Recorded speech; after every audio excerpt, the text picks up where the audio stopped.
Welcome back, everyone. This is episode 131 of the JJD Dummies podcast. We're sponsored by Black Belt Digital Marketing. Anything you need to build your business on or offline, that's website design, Google Ads, graphic design, printing, absolutely anything we can help.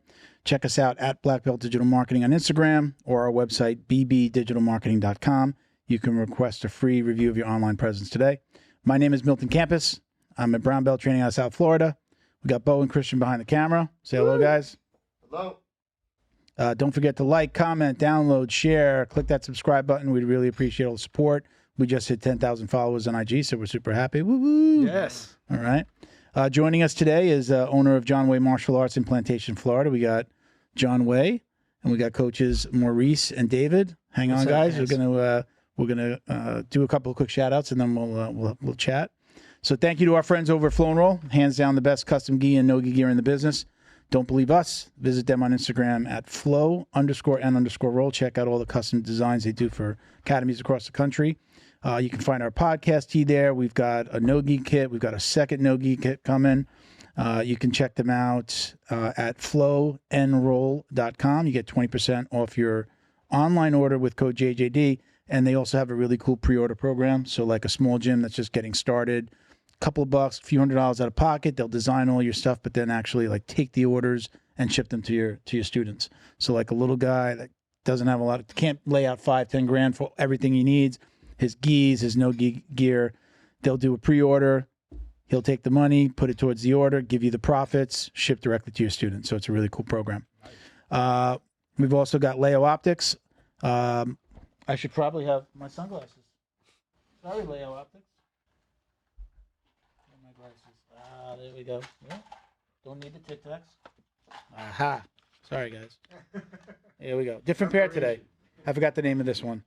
Bamboo sunglasses. I love these guys. I've always got a pair in the car, in my bag. Companies inspired and specialize in the jiu-jitsu lifestyle. They have bamboo sunglasses. They have other types as well, but I like the little. I like that. Right, for the black belts. I'm not a black belt yet. I did get a bunch sent to us when we first started. Absolutely.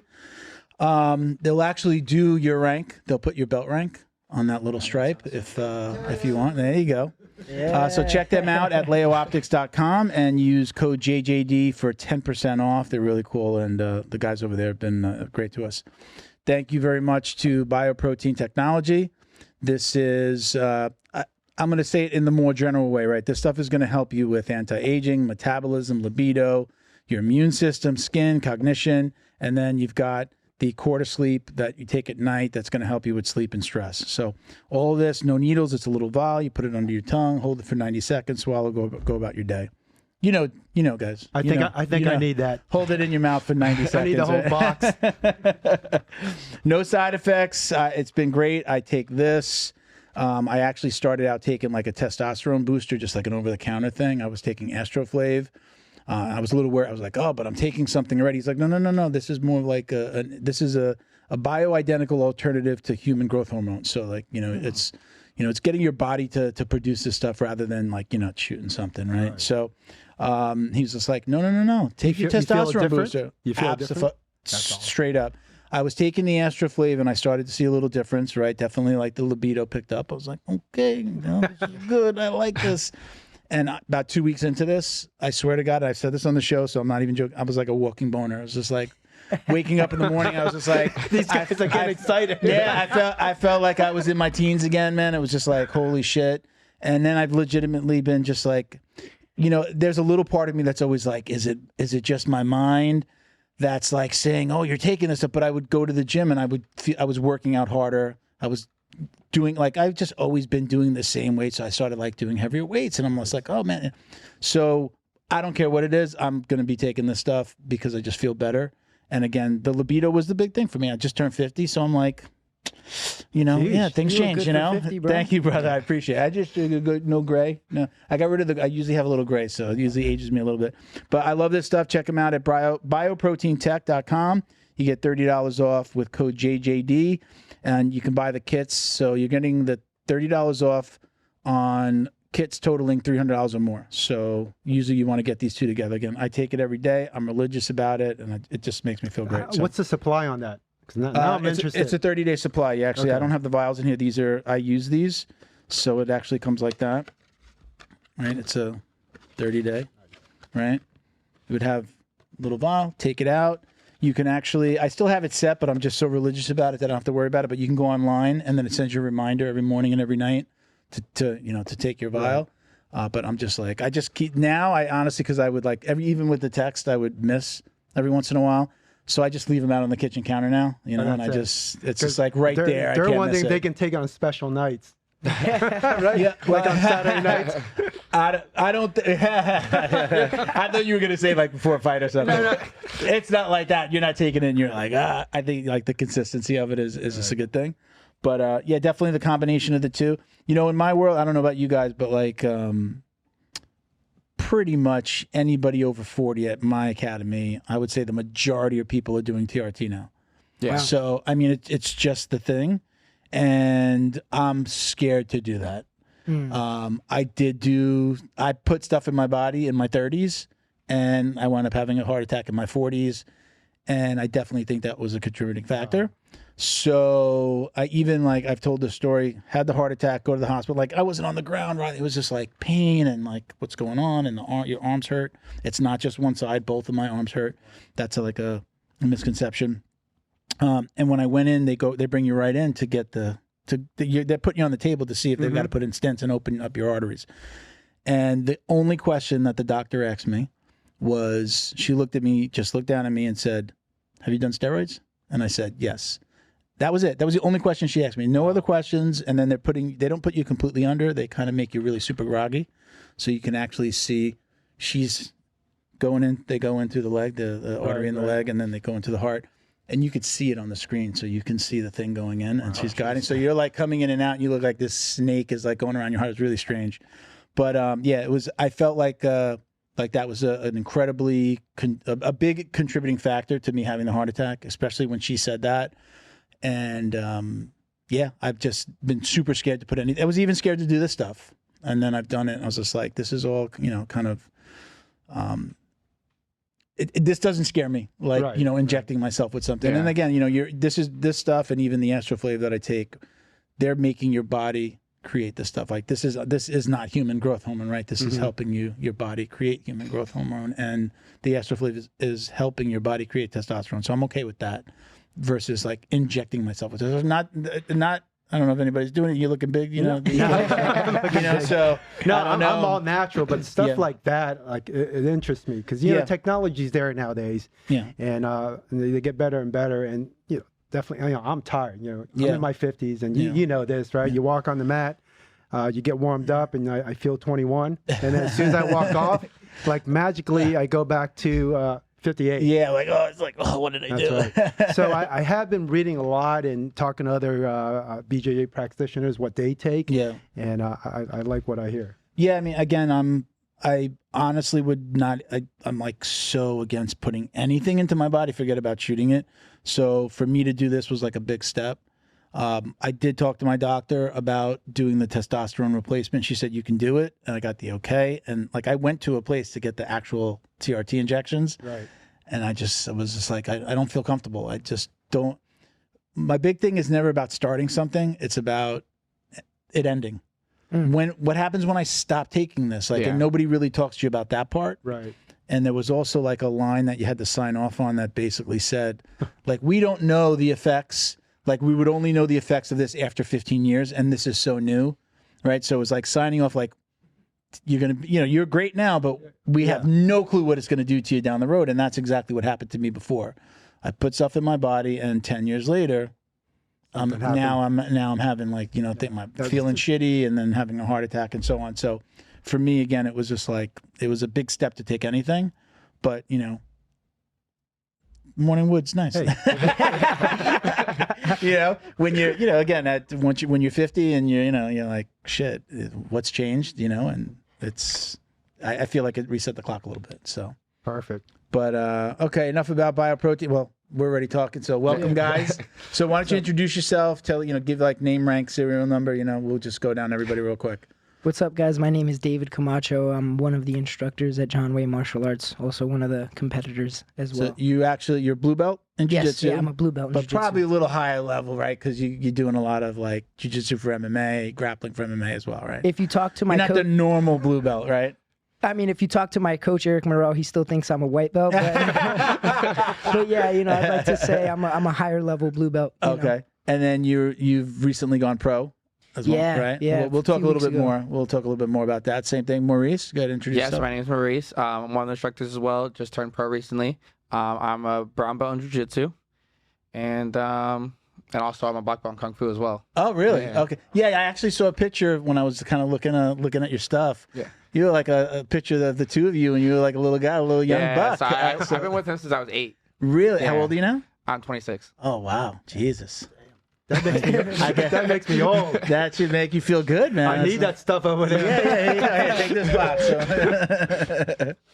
And go ahead, John, introduce yourself. Hey, my name is John Wai. I'm a black belt under Carlson Gracie Miami, Professor Buyu.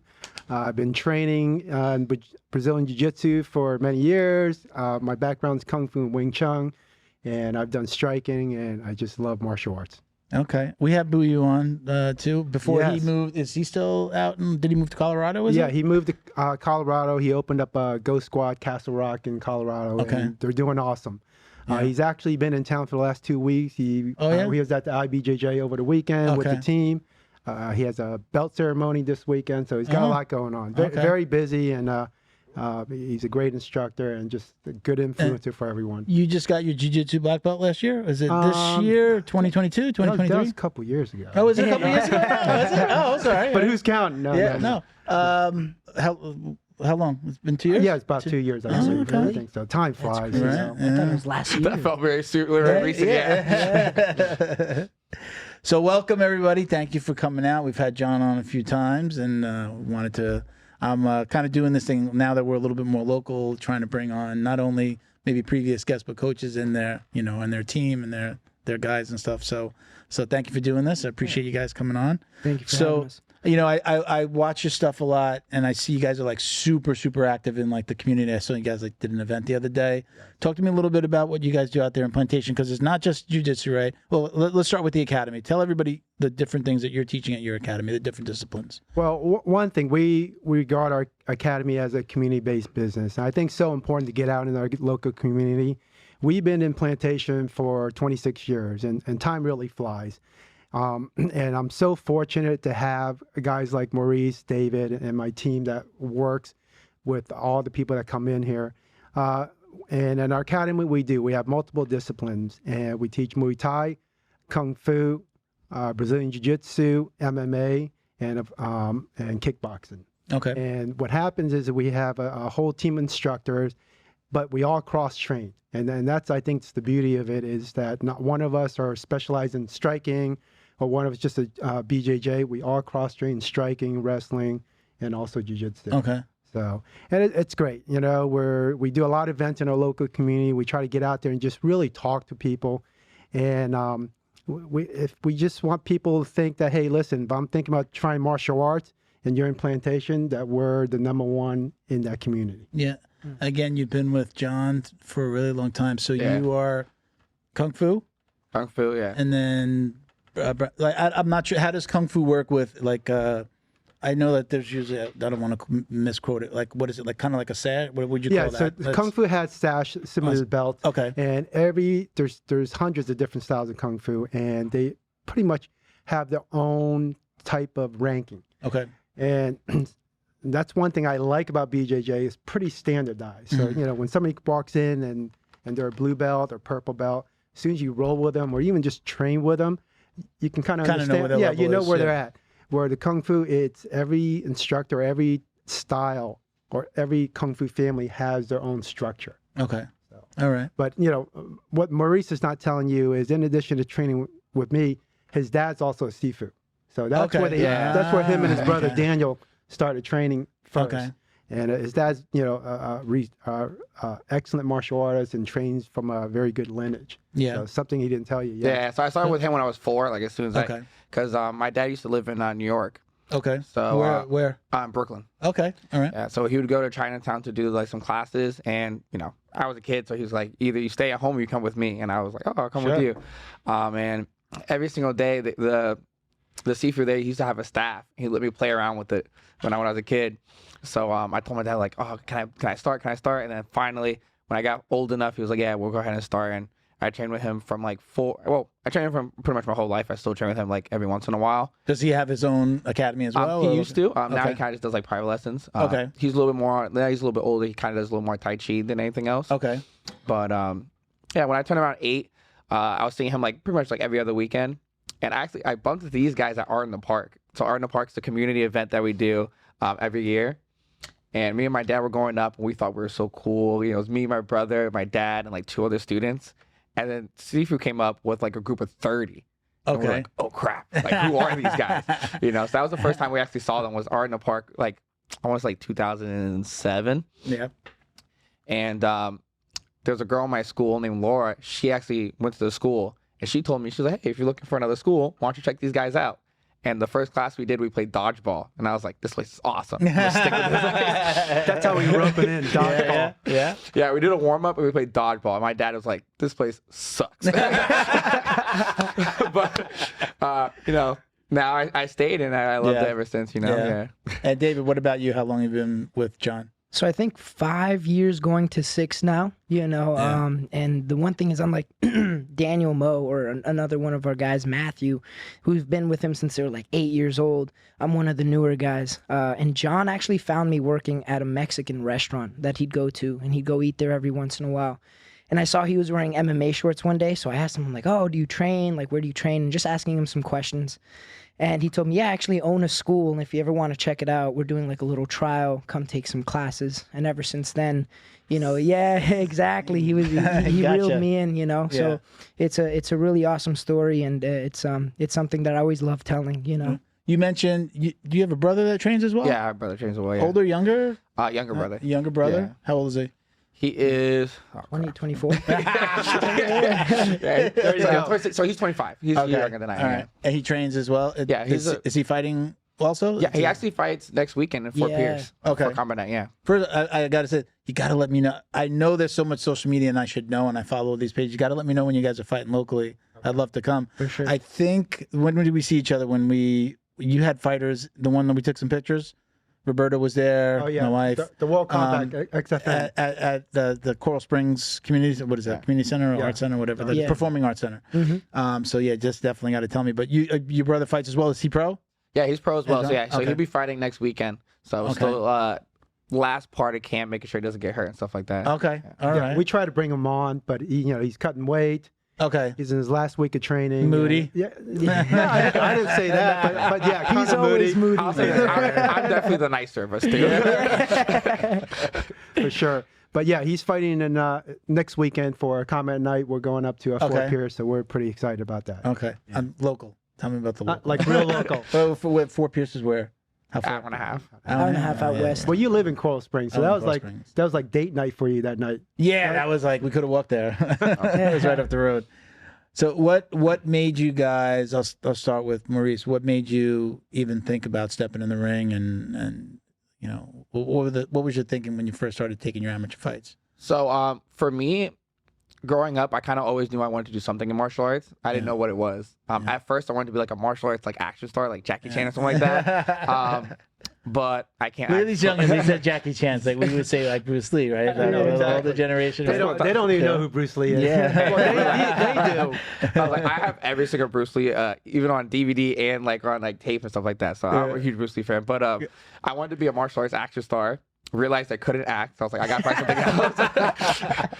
I want to be Bruce Leroy. That guy? Yeah. So what happened was actually I was watching Spike TV and I saw my first UFC fight was actually Anderson Silva versus Chris Lieben. Okay. And Chris Lieben's like tattooed guy, red hair, just looks super tough. And Anderson Silva's this tall, skinnier guy, and I'm like, oh man, it's gonna be tough. And as everyone knows, Anderson Silva finished that fight pretty easily, and I was like, maybe I'll try this out. So, we used to do a tournament every year in Orlando, and I tried fighting there a couple of times, did terrible the first couple of years, but I think a part of it was like losing was really good for me because I wanted to I wanted to figure it out. You know, I wanted to just lose and be like, okay, I quit. I wanted to figure it out. And the more I did it, and the better I got, I was like, you know, I'm going to stick with this. And then years later, I ended up getting offered a first MMA fight. Long story short, it was a kickboxing fight at first. And they were like, hey, you want to do MMA instead? And I was like, yeah, I do jiu-jitsu. I strike a little bit. Why not? And I did my first fight for like the UFC. And I was like, oh, I'm stuck. I'm hooked on this. Yeah. Yeah. What about you, David? So I just always had a competitive nature. So growing up, I've competed in swimming, other things, several sports. I was actually really big into bodybuilding before I ever ran into John or ever trained martial arts. And I had a pretty severe scapular injury where it didn't allow me to keep competing in that sport. And that's around the time that I ran into John, started training. And I love the idea of just being able to train and do my thing. And the idea of applying the skill set of what we were learning in class into a live scenario was something that I was always interested in.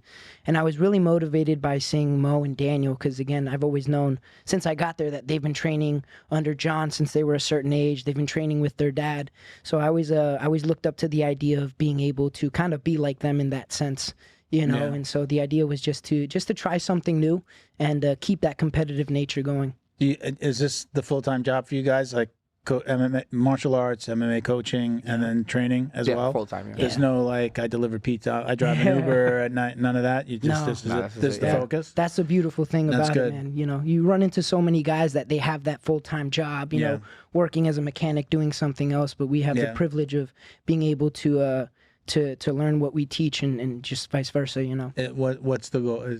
Do you want to be in the UFC? Like, what's the goal for each of you? Is it, you know, for me like, personally, you know, while I'm young now, definitely like take it all the way to UFC or one championship, any of those promotions. Yeah. And then after that, I do want to own a school as well. Yeah. Yeah. Same for me, you know. At the start, it's just seeing. I just really enjoyed it, the aspect of it, the idea of competing and just seeing where it goes, where it can take me. And nowadays, you know, with how everything works in regards to like social media and your ability to kind of build a profile, I know it's going to be an opportunity for me to build something, you know, outside afterwards. You know, so seeing where I can take it, you know, how far I can go in the fight game. Preference, like I know there's so many organizations now. I'm becoming more of a fan of not more than UFC, but I've really discovered one championship now. One UFC.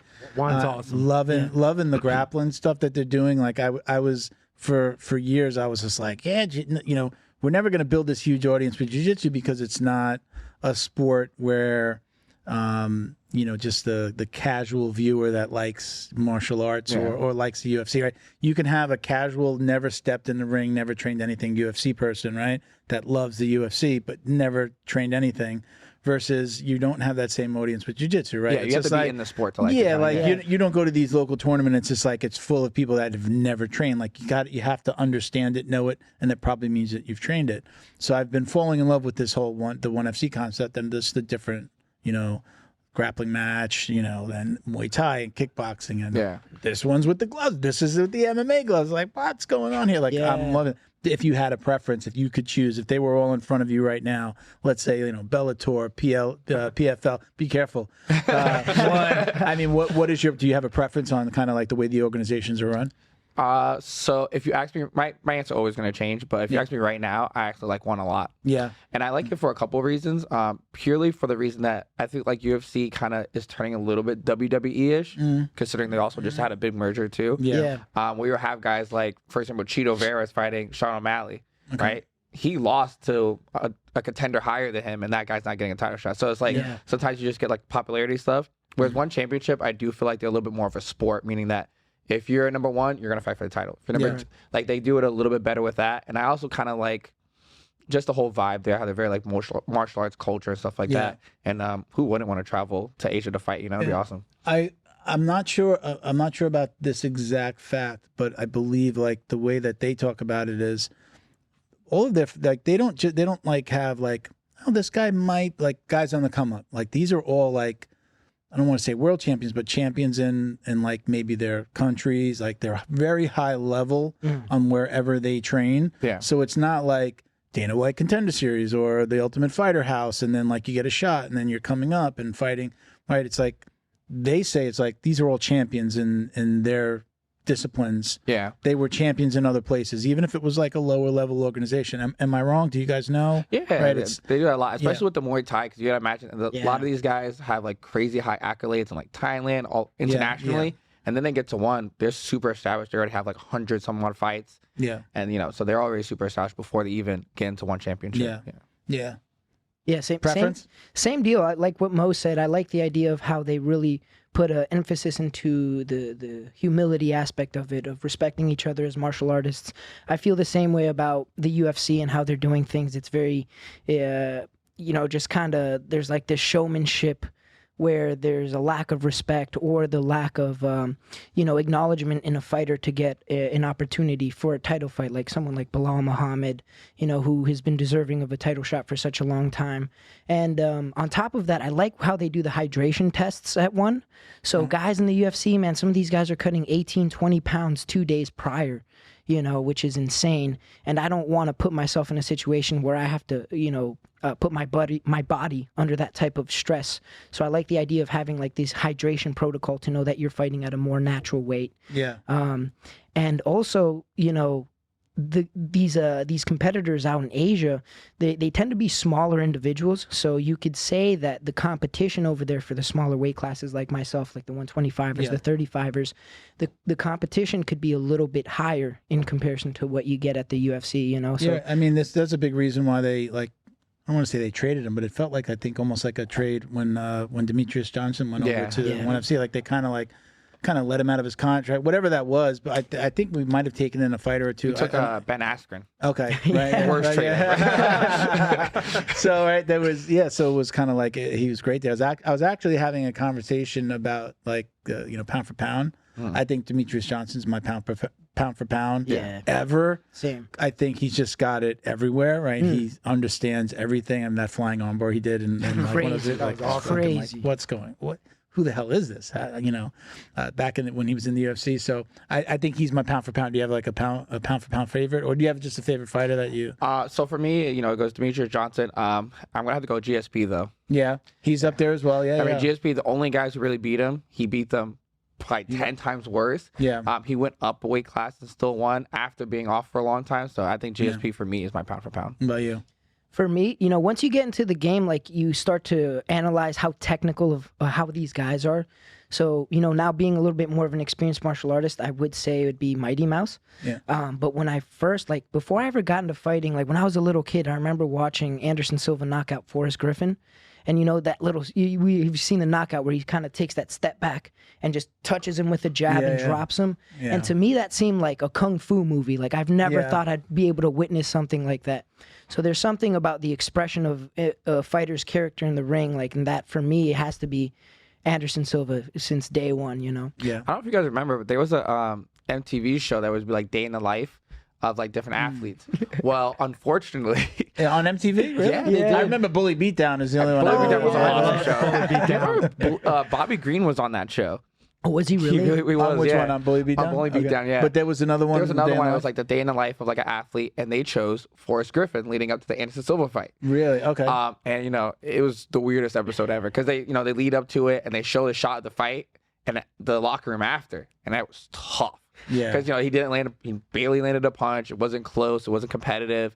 So one of the weirdest endings to one of those episodes I've ever seen. Yeah. Well, I don't remember that show. It's always weird to hear like all the stuff that was on MTV that's like non-music related. I guess they put in music to make it, I guess, to cross over. But I don't remember that show. I don't know how long that was on. But Bully Beatdown, I remember that one because I used to watch it all the time. Bully Beatdown was great. My kids used to be into Bully Beatdown. Like my girls were like, "Hey, there's a new episode out. Let's watch it." I love the underdog. I love an underdog story. Like I could. I was watching watch a full one card and then the fight night last week at on a Saturday night we watched the replay of ONE FC with my pops who's now into it. He was just into boxing. He hated MMA and now I've gotten him into it. Yeah. He's watching everything. He even watches the WWE, which I'm like, Dad, what are you doing? He's watching it for the girls in the bikinis. So then we watched the fight night card.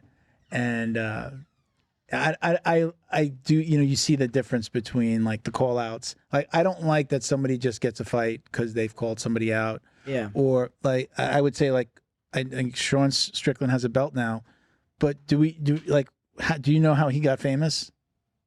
Special thank you to the crew over at Flow and Roll for all their support. Flow and Roll is renowned for their incredible no-gi rash guards, shorts, and leggings. Flow and Roll has quickly become the premier custom apparel provider for academies big and small throughout the United States. Reach out today to discuss your custom order and ask about their incredible pre-order program.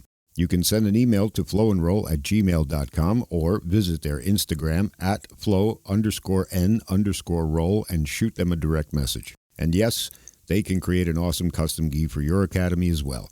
Visit flowandroll.com to check out their awesome designs, and while you're there, pick up a Jiu-Jitsu Dummy signature tee exclusively at flowandroll.com. And remember, you'll get 20% off your purchase of t-shirts, rash guards, or gis with code JJD. Do you remember how he got famous? Overall, no. What part? That he was this. There was a video of him sparring with Orlando. What was Orlando? That the guy that just died. That guy that died. What's his full name? Orlando. Spanish name. Orlando Cruz. Something. I don't know. I forget his last name. I'm sorry.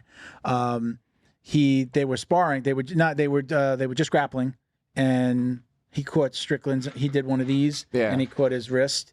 And Strickland had a fight coming up, and then he got pissed off and he kicked him, and it like got into like a fight. Yeah, that's what he was in the UFC, but that's what got him like a little bit more known, like insta famous. Wow. And then it was just like all of a sudden he was like everywhere, and it was like everybody was looking at that, and then that gave him that sounding board to say all the crazy shit. You know?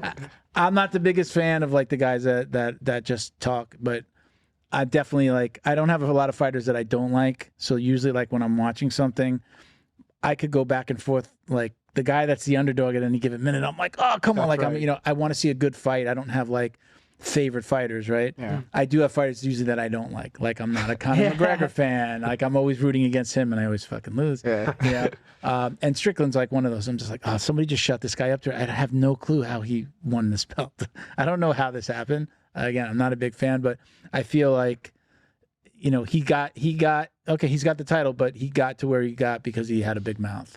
And he just said the wild and crazy shit. And that video was really what blew him up. Nobody really knew who he was before that. Again, he was in the UFC, but he wasn't like that, like insta famous, and everybody knew who he was. And then all of a sudden, they started playing his videos where he's talking and saying this crazy outlandish shit. Yeah. And then now he's got a freaking belt, and he's still doing it. So I don't really I don't like the UFC in that regard. I also, I wasn't the biggest, Gordon Ryan fan because of the talking. Yeah. But now I kind of get it. I do see that usually he's not the guy that's starting it. He's usually responding to people. Yeah. And then I've also just heard so many people like, he's so nice. He's not like that. Yeah. That I've even said he looks so uncomfortable when he's being a dick and he's saying bullshit. Yeah. Like if you really look at his body language, like he's not comfortable doing it. It feels weird. Yeah. Versus when he's talking about jiu-jitsu and talking about a move or doing an instructional. So for me personally, I don't mind the smack talk too much as long as you back it up. So that's why I know you're not a big Conor McGregor fan, but I like Conor McGregor because whenever he said that, he would knock guys out in the first round. So it's like, maybe this guy is who he thinks he is. Yeah. So much to the point where I thought he was going to be Floyd Mayweather.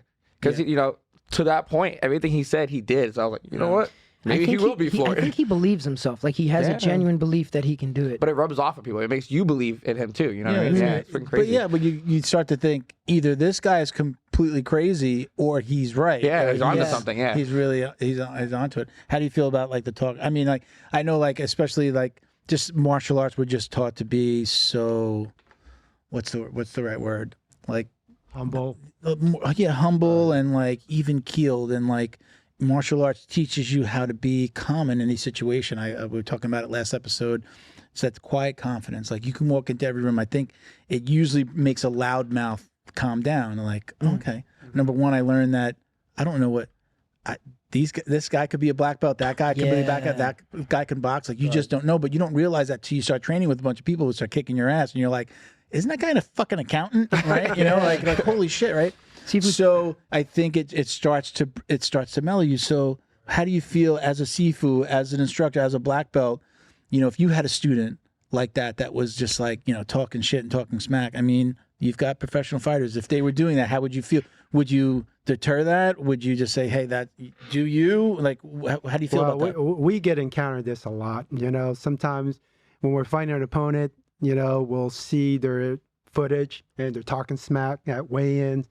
And these guys know, and we're all pretty much the same because maybe it's because our background's traditional martial arts, but we feel that we're going to do our smack talk right in the cage. Yeah. And that's really the best thing. And we encountered this. They go weigh-ins and they're standing in front and the guy's grilling at them, you know, flinching at them. We're just going to smile at them because you better back it up because we're going to come after you inside that cage. My favorite videos are the ones where you see a face off and at the weigh-ins, and the one guy that's super calm, like who's the Jesus? I'm like horrible with names. There was the girl in the UFC who she was saying like a prayer while Joanna Jędrzejczyk was yelling at her. Rose Namajunas. Yeah. She stayed calm and she was like saying a prayer. She was just like saying like a Hail Mary, I think. And like she was just kind of saying it under breath. I'm the best. That's the. So she did both. So she said, "I'm the best," but she was walking. She comes into the ring. I think she did the prayer at the weigh-ins when the face-off, and Jędrzejczyk was just in her fucking face, man, and she wound up beating her. Like that makes me feel so good about the underdog. Like I feel like, oh, I can relate to being that underdog or being bullied or something like that. In BJJ, we're pretty much the same. Just like you said, you walk into the room and let's say everybody's in their plain clothes. You don't know who's going to smash you on that mat. Yeah. And they smash you and they come off. And I think, you know, thinking about traditional martial arts and being humble is that in the BJJ community, it's like I met some of the nicest people, but they're freaking savages. Yeah. Right? Like they'll come after you on the mat and then you walk off. They're just the nicest people. And I think that's what we resonate with, having our background in traditional martial arts and incorporating, you know, MMA, Muay Thai, and BJJ into our curriculum. Yeah, I definitely see that value in, you know, if I had a kid to put into martial arts, I would definitely want them to be in multiple disciplines, right? I've said this a few times. I feel like the future of our world is that MMA is the art. Right, like you can open a school and you're learning a little bit of everything, but you lose that discipline, you lose the knowledge of the history of that specific art. But you're going in and people are training MMA because they want to learn just all aspects, right? So you could be, you're learning wrestling, you're learning grappling, you're learning all different types of martial arts, kickboxing, Muay Thai, right? But that's the discipline, right? So you don't go in and actually learn everything about every one of those. Right. You know, it's almost like no-gi grapplers who like they don't get belts, right? They're learning what they need to learn for the cage to do an MMA fight. So I feel like there's value in that if you're somebody who wants to grow. I want to be in the UFC, but I think for kids, you lose the discipline, the knowledge of really truly learning the background of the art, right? Like it's like the history, you know? Yeah, I think like especially when we're talking about kids. There's hundreds of different schools, right? Different philosophies, different instructors. And I think it's important, you know, even as parents, like what do you want to gain your kid to gain out of martial arts? If you want them just to be a fighter, you go in, you know, MMA school, and that's all you want.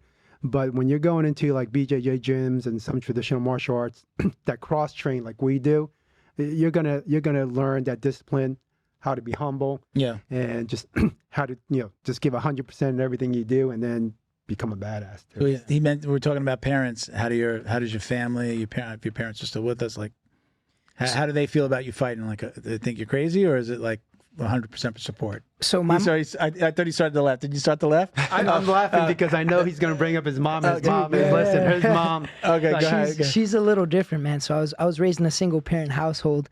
And my mom's always been very supportive of anything that I wanted to do. Again, she, as a kid, you know, being in a single parent household, she knew that competition was a big key for me to be able to go out there in different sports and put my time into that, and hopefully not put my time somewhere else that wouldn't be, you know, beneficial for me. And so at first, you know, when she noticed that I was really wanting to fight, she was a little hesitant with the idea, but she knows that if she's nervous about me competing, it could potentially, you know, mess up my ability to perform. Sure. So every time she, you know, she's very supportive of me. And then when you hear, like I hear in the audience, I hear in the crowd, and she's, you know, she has that same killer mentality. And I think I get that from her, you know, her and my grandma specifically. So, you know, she's a big supporter of it. Yeah. Yeah. Cool. What about you, Maurice? Just growing up in the martial arts, like forever, my parents are both super into it. My mom definitely doesn't like fighting. She usually, if we're fighting over here, she's in the back corner somewhere else. I was gonna say, she ringside or never? No. She is the farthest away. I remember. She in the building? She's in the building somewhere. You'll definitely hear her. I remember for my brother's pro debut, I sat next to my girlfriend on one side, my mom on the other side. And I lost my mom for like a good half an hour. Like during the fight, I didn't know where she went. Yeah. And she was in the back corner of the room by the bar. She was hanging out there. So she's always supportive, but she definitely doesn't like. Do you prefer her to be there versus not even being in the building? So is there an added pressure, or does it take pressure away, or does it give you motivation? When I was younger, yes. Now the older I get, kind of doesn't matter as much because the win or loss is still going to feel just as bad or good if they're there or not, So I know they support me either way, but yeah. Prefer to have her in the building? Same thing. Like as you get past few fights, it really doesn't matter having her there or not. But a really big thing for me is, so there'd be some fights that she wouldn't be able to attend. But she always gives me a little talk before I leave. Before I leave the house, usually Sifu would take me to the venue, and she stops me. She looks me in the eyes and tells me, "Hey, listen, no matter what, you give it your all, and you do what you're supposed to do." I'm gonna cry, David. You made me cry, bro. No, man, you made me cry. I'll be honest, man. Like, and I think of those moments, and I'm like, man, the day that I don't have my mom to give me that talk, I really feel like it will make an impact on my ability to perform. So for me, it's that little talk, not so much whether she's there or not. Yeah. It's funny because when I'm hearing David talk about fighting and his mom, all I think about is the story he tells me during the week before the fight when he's cutting weight and they both bitch at each other all week. Man. For you and your mom? She doesn't understand like how hard it is to cut weight, so she's like, all right, can you go walk the dog? I'm like, Mom, I have to go downstairs, walk the dog, do this whole lap, come back upstairs. Like, can you just walk the dog for me? And she's like, it's your responsibility, blah, blah, blah. So she gets on me, and I tell Sifu about it. So, she's gotten better with it over time, understanding like how serious it is to cut weight. Yeah. But being in a single parent household like that, we clash heads on a lot of things. You walk around at what? If you weren't fighting, you'd be where? Right now I'm at 158. But right now you're trained. Is that well? Okay. And where do you fight? And I fight at 135. Okay, that's a lot. So my weight kind of just jumbles all over the place. I'm probably like anywhere from about 180 to 170 ish, depending on the day, and I fight at 155. Wow, that's a big cut. But like lightweight's super weird because it goes from 155 to 170, right? So it's not 10 pounds anymore. So a lot of guys, like I know some guys that I met who cut from 195 to 55. So I'm not even a big lightweight. I'm pretty on the smaller side, to be honest. Well, you're saying the weight classes you could be from 155 to 170? Yeah. So think about it this way, right? Like, so that's a big. I'm like around, like I said, right now I'm like 175ish, right? So if I were to go a weight class up, I'll be fighting guys with like 200 pounds. That doesn't make sense. Okay. So I have to go down to 155. Whereas like when you're 125, 135, 145, the weight classes are a little closer together, so it's a little easier. Okay. Yeah. So how does your jiu-jitsu play into your MMA side? How we're the Jiu-Jitsu Dummies podcast. Let's talk a little bit about jiu-jitsu. Are you like, they say jiu-jitsu fighter out of Plantation. Like, what's your discipline? When they announce you, what's your specialty? I was a little scared at this question, man. Jiu-jitsu is actually the weak point of my game, of everything at the very beginning, and my team realized that was the one thing that I really needed to bring up. My background, I actually wrestled 2 years in high school. Okay. So I had that background, but I'll be honest, I was so small in high school. I wrestled in the 103, the 106 weight class. And I graduated senior year at like 96 pounds. Jesus. So even up to then, I was getting thrown around, man. Like those 2 years of wrestling were rough. Senior year, I did a little bit better. So even though I had that grappling background and I came and trained with John, you'd think that jiu-jitsu would be a little bit easier for me to understand. But striking was something that I picked up a lot quicker. And so for me, now I feel very comfortable with my jiu-jitsu and confident with my jiu-jitsu. And every single fight that I take, it starts to build, starts to increase. And a huge shout out to one of my teammates, Austin Tadlock, who, ever since he joined the team, he's been helping me out. We've been working together a lot one-on-one, and he has really solid jiu-jitsu. And so just being able to pick up some basics, some fundamentals from him has really cleaned up my game. Yeah. Are there? I wrestled in junior high. I remember. I'm 50. I wrestled in junior high. That was way back in the day. Easy. Easy. We'll keep your ass right here on the set. All right, we'll throw down. It was 7th and 8th grade, and then in 9th grade, I wanted to play football. That was the stupidest move I ever made. I was a soccer player, and I should have kept on wrestling. But there are things that I still carry over. Like that, like when I started jiu-jitsu, it was just like this light came on, like, oh, I remember being in this position. Is there anything that you've carried over from wrestling that you feel like this has really helped me with not only my fighting, but my jiu-jitsu specifically? I'd say the competitive mindset that you gain from wrestling, you know, when we were in the room, you know, you'd have wrestle-offs. So there's several guys that are in your weight class. And if you wanted to be the one to step up on the mat during a meet, you had to wrestle off your own teammates, you know? And so there was always that competitive nature every single practice. And so I think the biggest thing that I got from wrestling was that more so. Yeah. I've been, and this is, we're big on, my school is, we're big on lockdown. I don't know if you know, Felipe, big on lockdown, Z-guard. We do something called the fold. And great at the offensive attack from there. And then I started to, when I'm on top and somebody's got me in the Z-guard, I've started using cradles. So somebody's got me in the lockdown, or they let go of the lockdown, and then, part of the lockdown, you got to get your head here, right? So that, you can maybe sweep me, or then, do an electric chair, and boom, I'm just getting them into the cradle. It was just like this, I love cradles. I could roll people with cradles in wrestling, and I've just been incorporating that. There's some great Instagram, catch wrestling Instagram handles to watch, and it's just, again, it's usually oh God, I'm always there, and I know, I'm good at, I could do that. So that's something I've been using lately, and that I like to carry over. What about you, Maurice? What's it when they come into the ring, fighting out of Plantation, Florida? What is your discipline? What did I say? I actually say Sanchow, which is Chinese kickboxing, and jiu-jitsu. Okay. I wrestled in high school as well. So I actually had it a little different. So I did jiu-jitsu first with John, and then I did wrestling, and then I went back to jiu-jitsu. Did you stop I'm going to start wrestling and not do jiu-jitsu, or was just I'm going to do it during this time? I tried to do both. I will say that high school wrestling demanded a lot. So I really, once I started getting into wrestling, I was just wrestling. I'd come to class every once in a while.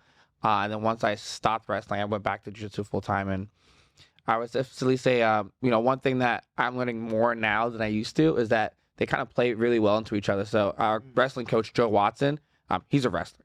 He's a wrestling. I wouldn't say wrestler. He's a grappler. Yeah. So a lot of the jiu-jitsu stuff that I have, he's kind of mixing with the wrestling, and I feel like we're kind of creating this style that works really well for me. Okay, that's awesome. The one thing I've noticed about wrestling, right, based upon the rule set, you can't submit, obviously, so you have to find ways to kind of hurt your opponent, so either what's it called, when you come across the face, crossface, cross-facing or cradle, just kind of finding ways of putting your opponent in those uncomfortable situations without fully committing to a submission. I think that translates very well to the MMA game. You're creating a reaction. You have to create a reaction. Yeah, exactly. To open up to then get a new position or that submission, I think that has translated well into the jiu-jitsu aspect of my game. I'm good at putting my knuckles into people's throats to create a reaction. When you're applying the choke? No, I love north-south is my other thing. So when I get caught in a north-south, north-south is a difficult position to get out of if they get low enough to the ground. Right. But if you can just dig your fingers in. I had somebody do it to me, and I'm like, that's a great. That works. I'm like, oh shit, I can't stay down here. You can get your fingers, or I like to use these guys, just get them into their neck and push them off and create a little space. You can get out once you get your hands in. You can kind of get out, or at least they have to do something else. Because if you can get your hands in, there's no choke, right? So get your fingers in, get your hands in, and then you can start to play. I'm gonna have to try that. Next time. Yeah. So but it's about creating reaction. I had somebody do it to me, and I was just like, shit, I can't get low because they got the fingers, and it hurts. It hurts, and you're choking. They're choking you in a sense, right? But again, it's creating reactions, and I love that side of things, John, I want to transition into something else because I saw, again, maybe, I don't know how long ago it was, but you were I see some pictures on Instagram. You're at the UFC, at the Apex Center. and then USA MMA coach. What is going on? What have you been doing? Well, I didn't know about any of this stuff until I saw it. So I got drafted to coach the MMA team, the USA MMA team. Okay. We had one of our training was out at the UFC. Okay. Apex, and that was just an awesome experience. Yeah. Speaking of Forrest Griffin, like I got in the cage with him and we're messing around. He's a kid. He's a big kid. Yeah. Really nice guy, and he's basically our top guy. So anytime we pick or choose a fighter, he's got the last word. So what does that mean? What is the USA MMA team? What is that? Is that a UFC based thing? Is it? No, it is from the United States Fight League, and they're the organization that is recognized by IMMAF, which is the International Mixed Martial Arts Federation. Okay. So so they have the IMMAF. They have tournaments, world tournaments, Pan tournament, and there's only one team that's recognized from each country. Okay. So pretty much, you get the best of the best. Amateurs, though? Amateur, yeah. So you get the best of the best, and you get to fight people all in different, countries, different regions. And speaking, you guys talking about wrestling, how that has played a huge part in MMA right now. Mm-hmm. And David and Maurice have both fought at IMMAF. And it's just great experience because you get to face different fighters, different styles. And that's when you go to these type of international tournaments, you got to have your game on and everything. You got to be, an excellent striker, have good ground skills, and wrestling. Wrestling is huge. Even for the U.S. team in the last year and a half, we've been focusing, all the USA coaches have been focusing on the ability to not just wrestle, but to wrestle up, to get up, to take down. And it's just really changing our game. Yeah. But, just being part of that, and there's several other coaches with me, just all high level. And it's great because we get to put in a lot of information and that we take home. Sure. But it's funny because one of the coaches even told Dave, Dave, I believe maybe a year and a half ago, we were out in Mexico, and David said he doesn't train gi much, and my friend Chad, he's like one of the U.S. coaches, he's a black belt, and he's like, listen, he goes, you have to train gi, and we're listening. He's like, you know why? Because when you train in gi, everything's a lot tighter. If you can get out of those tight positions in gi, you can get out of it no gi or MMA. And I think that was really good advice for these guys. Did you take it? Yeah, so I after that, I started training again. Recently, I haven't been able to get into it as much. Last fight, got into some injuries where I can't grapple at the moment. But yeah, I have noticed that there's a big difference in the pacing, and that you can't scramble or slip out of situations like that. So that's very true. It's essential. Like you have, for a no-gi guy, it's like, oh wow, there's a weapon now. I'm not only can use this, but like for me as an older guy, I love both. But I never seen you in a no-gi picture. Yeah, like Friday, Saturday. We only do it on Friday. So I miss Friday, Saturday. I don't. But yeah, we do. We actually in my school, the no-gi is like only advanced. So it's like there's no white belts. We do it on a Friday. We had no class on Friday night. We started doing class on Friday night, and it's all drills.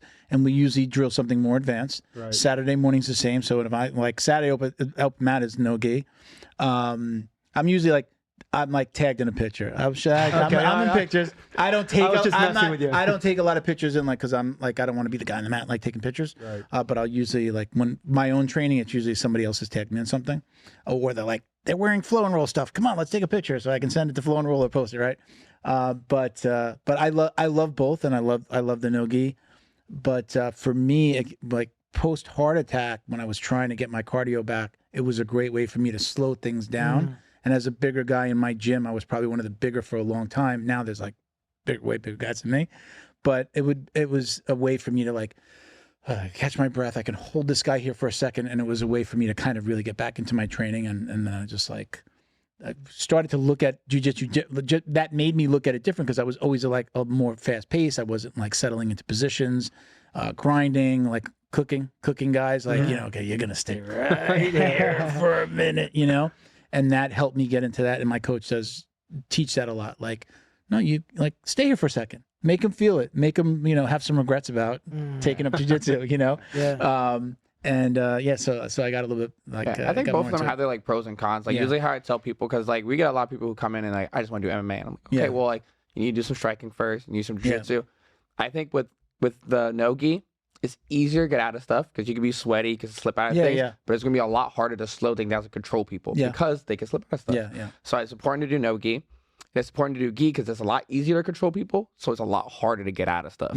So I think both have their merits, and if you want to get a really good jiu-jitsu game, you gotta do both. How do you guys handle, like, I've seen it, I've been in my gym when a guy walks in and the mindset is like, he thinks like, I'm going to come out of there like learning rear naked choke the first day. And it's like, no, well, first of all, like maybe we have to teach it, like you have to learn how to fall. You have to learn side control, guard. Like, do you have those guys come in sometimes? And I was like, you know, well, this is it. This is all we're doing. Like, you know, they're like, I didn't learn any chokes today. Do you have to deal with that sometimes? Yeah, I think a big part of it is kind of pre-framing people. So like when they do come in, I let them know like, hey, look, if you want to be really good at this stuff, basics are super important. I was like, you'll never see anyone at the top of their field in anything that are not good at the basics. So I know there's a lot of cool stuff. You want to look at cool stuff, you can look at YouTube, you know, but the people who are really good at this stuff are really good at the basics. Look at all of our, you know, our pro fighters, stuff like that. So if you want to get good, this is what you need to focus on, you know? And I think with people who are really serious about this stuff, they'll take that advice pretty well. John, so like, how does somebody get on that team? Like, to give me like, how does this work? Are you guys getting together often? How do you get on the team? When do you travel to competitions? Give me a little background. Fight team specifically. We get this question a lot, and our team's a little unique. We don't just let anybody come in. It's such a tight knit because one is they need to trust each other when they train. They train pretty hard, but there's no egos, and everything they do is a team effort. And I think what's important, what I see, at least from my experience, is that when they train that way and they're training hard, they're training for a fight, or, you know, a couple of them have fights coming up, they need to trust each other while they're in those positions, right? And I think that's important. So we get a lot of inquiries from other fighters that want to come in and go, hey, I want to come train, want to go fight, you know, come, you know, do a session. They all have to become members and train on a regular class. Now, with that in mind, even in our regular class, we have a whole team of coaches. So it's not just me, Maurice, David coaching. Every class is somebody different, and they're high level at their own expertise. We're Muay Thai guys, BJJ, MMA, and once they're in there and we see the consistency, and another thing is their attitude, and we really do have a no ego. You know, if you're in there saying, hey, what's in for me? We're not the right team. There's other teams out there. Martial arts is usually going to weed those guys out. You know, it's probably most, especially jiu-jitsu side of things, I think it weeds guys out. It does for us. Yes, and it's interesting because when people come in and they stick to it, they're like, you know, I understand the process. I want to fight, or I was a fighter. This is my record. They understand. They're coming to class, and we'll see it. These guys will say, hey, listen, go pay attention to this guy. And so once you're on the fight team, you have a different fight schedule. You have actually different set of coaches. I have two of my good friends, Eric Morrell and Joe Watson. They specifically train with the fighters. So every class is different. Some days they're doing wrestling, some days they're doing cardio, and some days we're just sparring. But yeah, it's a totally different schedule, and you know, it's working for us. We don't have a big team. We have a very small group. But you know, we're very happy with results. We're like a small army. You know how small armies, we can make adjustments really quickly. Let's say these guys just came from a fight, and you know, we as a team, we win and we lose as a team. So we'll sit there and dissect, okay, what happened there? What positions are we losing on? What positions are we good at? And we can make adjustments very quickly. We're a larger team. It's very tough to pay attention to everybody. Everybody. And same thing like with, you know, BJJ competition. We just came from Newbury, by the way, and you know, we look at the good matches. We look at the other matches. We're like, okay, this is what we need to work on, and we're gonna have to have a meeting about that, because I saw, you know, anytime you lose, you see a lot of holes, right? It's like you get so much data. We always wind up working on exactly what people lost on it, like the day after. That's natural, it's just like, right? all right, guys, we're going to do this. And so had a problem with this. Let's talk about it. Let's do it. And winds up being like the subject for the next week. That's right. And it's natural. You know, any good coach should be able to see that in competition and go, okay, you know what?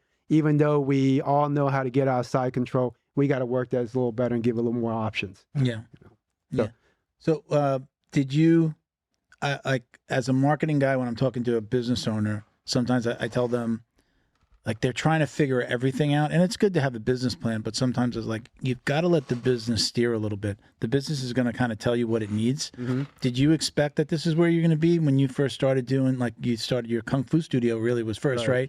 Did these things, like, did you have a vision, like, I want to do this and have this team, or was it like these opportunities presented themselves and you're like, okay, like you started to be steered a certain way? Oh, that's a great question. I never wanted to open a gym when I was young. Really? It just happened, you know, and somebody kind of disrespected me, and so I opened a gym. You know, it's kind of stupid. But, you know, and, you know, because my background was in Kung Fu and Wing Chun, you know, I love the fighting aspect. And Kung Fu in itself is not known for producing good fighters. So we would, you know, in the beginning, probably when the first 6 months, we were fighting in full contact tournaments. And it really, you know, these guys know it started really with pride. It's like, hey, listen, we got skills too, okay? Just because we train Kung Fu, at first, doesn't mean that we can't learn and incorporate other styles into it. And really, we take the mindset of, you know, the traditional martial arts and we apply it to all the different styles. And eventually, you know, we fought in striking tournaments, Muay Thai. We had to go fight Muay Thai tournament, a Stand Chow tournament. And then, you know, one day, and this is a true story, one day I came back to the gym, I called a meeting, took all my guys. This is the generation before these guys. And we went out to dinner. I said, listen, we got to learn BJJ. We all have to, everybody needs to learn it, and we need to get our gym, our guys to a very high level. And that's really how it started. So once we started doing BJJ and we knew striking, we were like, listen, we could do the MMA stuff. And it takes a little time to develop, right? And, you know, we have to learn, we have to be patient, but eventually this is how it's come out. So it wasn't planned. But the way we're going, just as we're those are like the best ideas. Those are the ideas that work out. I know. It just, the things that I've like the podcast was the thing that I didn't plan. I was like, I really wanted to do it for fun. It was never meant to be a business. It was never meant to be what it became, which is a source of income and part of my marketing company business. It was the marketing company was like, let me do this thing, you know? Right. And I did it before and it failed. You know, I wound up going to another company. But the thing that I was just like, like, let's do this thing too, but it's like wound up helping us blow up a little bit. Well, you guys definitely blow up. I mean, this is my third time, so thank you very much for inviting me. Anytime, man. But I family now. Like, I made fun. I go, when I walked in, I go, every time I come on, you guys get bigger and bigger, and you guys have some big names on here. Like sometimes I'll be watching, this is awesome, you know. And I like to like, we want a good story, like a lot of, like a. People are like, oh, how do I get on the show? I'm like, it's a good story. Because I have people that like message us all the time, like, hey, how do I get on the show? And I'm like, well, tell me what you would want to talk about. Right. And sometimes there's no answer back, or like it's just like it's like they're like, oh, I'm a white belt and I just got started, but I have a great background. So I'm like, all right, maybe not yet. Like just train a little bit more, you know. Wow, that's motivation. Like you tell them, listen, when you get to a purple belt, we're gonna put you on the podcast. But I definitely like that, you know, now that we have the room to do this, I like this. Like we did it, we had a little bit of space, but it was pretty tight. Like this is a little bit more comfortable to have a bunch of people on. So I'm actually gonna do a few of these where I bring in the gym. Like I want you to come in and bring some students or bring some coaches. Like, let's, you know, just, I like we started out with the roundtable, right? I started out with 5 podcast partners. It was just us. And then it was just like, hey, let's bring in my coach, you know, and then the guest thing happened. But it was just meant for me to bullshit, you know, for us to bullshit with just the guys that we trained with, which was, I have more fun with this than just a one-on-one interview. It's more fun to kind of get different aspects. BJJ has grown a lot since you started. Man. I mean, even over the weekend, you know, we're at Newbury, okay, but there was IBJJF going on. There was ADC, and, you know, everybody that was, you know, because we committed early, otherwise we went to IBJJ with the Carlson Gracie squad, but we had kids, so we already committed to Newbury. Okay. And everybody's thinking before he went, wow, Newbury, there's not going to be that many people. Listen, it was freaking packed. Yeah. It was packed, and there was like big teams there, and I was surprised. My only competitions have been at Newbury because it was local. I was older, it was local. I wanted to try. You just won't travel out anywhere. It's Cold Springs. I'm like a nesting guy. Like I enjoy being home. You know we're in Boca right now, right? Yeah. You spin me around in a circle, I'll start to cry. But yeah, like I like being local. I'm definitely like a homebody. I like to travel and do stuff and go on cruises and things like that. But I definitely am a homebody, and a lot of it has to, like, I want to be close to the computer for work and like to get something done. But it's not like I'm working 16 hours a day anymore. It's just like I can do this. The rest of the day I'm off. I'm going to go do some errands on the way home, and then I'm going to take a nap and go to jiu-jitsu. It's a decent life. My daughter works for the marketing company now, so she takes over. Nice. Perfect. I actually told her, I'm like, got the podcast today. I trust you. Do what you need to do. I basically was saying in a nice way, I don't want to be bothered. I don't want to see my phone blowing up during the podcast. Like, approve this and prove that. We hired someone. She's got an assistant now too. So it's growing. Awesome. It's good. But I told her I'm done at 55. You're either taking it over or we're selling it. So like, I'm doing this for her now. Like, I want her to take it over. But definitely. It's a different world. You was talking about like so much jiu-jitsu. There's like a jiu-jitsu academy. Like like I always use we sell like a Google business profile like marketing service, like reputation management. So I'm so conscious of that. So like you like Google like jiu-jitsu in Austin, Texas, and it's just like saturated everywhere, right? We're like that. We weren't as bad in that Coral Springs area, like my area, just South Florida, and now when you do it, it's just like dot, everywhere. Even like American Top Team, right? They don't do any like hobbyist training, right? It's not open to the general public or kids anymore. So the big location right now, so there have been a couple of American Top Teams that have popped up. Just, who else is taking up? Alliances everywhere now, right? Baja. I mean, they're everywhere. Yeah. So it's just like, it's super saturated, but it definitely wasn't like that in the beginning. And back to the New Breed, when I did the first tournaments I did were at New Breed, at the Coral Springs, the gymnasium. I think I did 4. I think I did 4 there total. And when I fought at White and Blue, there was never anybody my age. So it was always the guys were half my age. So I always did well. I did well, but it was let me correct. I had one fight with somebody that was over 40. And I started at 41, so it was like I'm like 42, having, doing tournaments. Never fought anybody my age to this day in a tournament, which is I soured on New Breed because of that. Right. When I got to purple, I did, after the heart attack, I fought at purple, and my cardio just wasn't there. But again, I'm fighting guys half of my age, and I was just like, oh man, I got beat up. It makes a difference. Super fucking humbling. Super humbling. I'm like, where's the fat, 40? Give me a fat 45-year-old guy with, his fucking gut popping out of his A3. He clearly needs an A4, And I never had that experience, so I definitely would like to do it again. And I do like to, I like that I've been there as a spectator, and it's like, what the fuck, it's like, this place is freaking packed now. And it wasn't like that in the beginning. It was really like not that many people there, It's really blown up, and it's awesome to see because, one thing, talking about traditional martial arts, BJJ community, it's pretty much the same. Yeah. Right. You got to bow in. Got to pay respect to everybody. After you roll, you have a hard training. You give a high five and fist bump.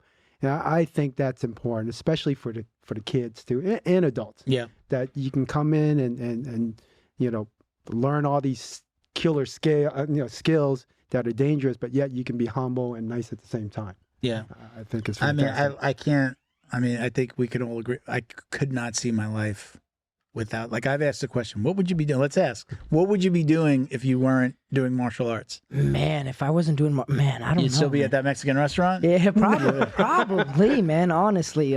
Like I said before, like, I wanted to do bodybuilding, and when I couldn't do that because of the injury, I was at a really low point in my life. So to even think of what I would be doing, I have no idea. As a little kid, like when I was little, my dad was a cop. I wanted to be a cop like my dad, right? Did you have any of those dreams when you were a kid? Like, I want to grow up to be this. What was that? Well, I wanted to be Spider-Man when I was a kid. I wanted to jump off buildings and save old ladies. Let me tell you, every time I drop a water off the table and I catch it, I'm like, maybe I'm Spider-Man. Maybe that's how have I been bitten? That's how you used to enter the cage like Spider-Man. He would crawl in. Yeah. That's looks like Tom Holland a little bit. A lot of the smaller kids, I've had like 12 kids, who've come up and they're like, "Are you Spider-Man?" I'm like, "Yes." Don't tell anyone. So this was it for you. This is the path. Yeah. Like you said, the things that you end up doing tend to be unexpected. When I was younger, at one point, I wanted to be like a marine biologist, environmentalist. And what took me off of that path, there was like one day in middle school where we used this website where it showed you like, what schools you had to apply to, and then later like estimated how much they would make. I'm like, these people make absolutely no money whatsoever. I don't want to do this at all, you know. But yeah, just unexpectedly, this dropped on me. Yeah. What about you, Maurice? What would you be doing? Nothing. Yeah. It's something I've been doing forever. You know, when I was a kid, I wanted to be a firefighter. Burnt my hand on the stove. took that one off. And I was like, I can't do that. Then I wanted to be an astronaut. Super afraid of heights. So like, It's like the ultimate heights right there. Like, exactly. So I was kind of like, it's this or nothing. Yeah. So I mean, to be honest, if I wasn't doing this, who knows what I would be doing? To be honest. Yeah. Oh man, what about you, John? Well, you said you never expected to open a gym. What would you be doing? No, I don't know. I mean, I'm a marketer. I love business. But Are you still? I know that you guys had a company. Yes. Are you still doing no, that? I have my ex-partner. He runs a company now, and you know, I love what I do. Yeah. You know, it's really fantastic. I get to help out people, and I get to. I had a friend, you know, childhood friend that came down to visit one day. And he doesn't train martial arts, but he came with me. And at that time, I had 3 locations, right? So we're going around to 3 locations.